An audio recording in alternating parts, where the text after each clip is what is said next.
The trading desks are staffed. Just give us a kind of walkthrough of what your first reaction to the first reaction we are now seeing. I think this will be a very negative exit poll for sterling. I think we'll continue to see it drift lower.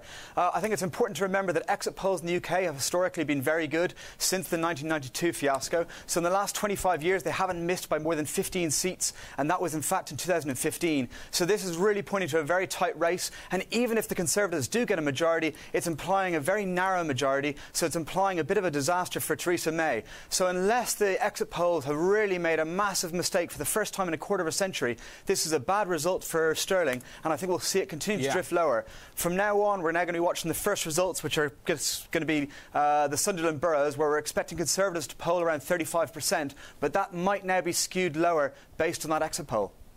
Hey, Mark, let's just whip through the FX market. So the big story here is that the exit poll points to an inconclusive election result. It may mean the Conservative Party will fall short of a majority if the exit poll is anything to go by. It means a gap lower on the cable rate, 127.67. We're down by 1.5%. Simon Derrick, your initial reaction to this a month ago, if I had told you this was going to be the print at 10:01, what would you have said to me?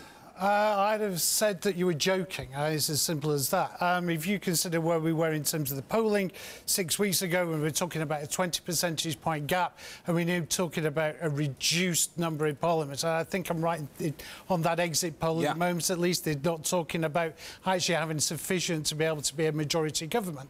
I think they'd have to go in with coalition with somebody to be able to actually make the absolute numbers.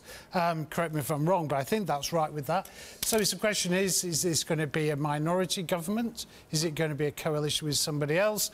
Are we going to see the numbers change overnight? Historically, perhaps some of these exit polls have slightly underestimated the Conservative number, but overall it doesn't paint a great picture, and it certainly suggests that what we've seen so far has been from the Prime Minister was a poor call in terms of calling the election.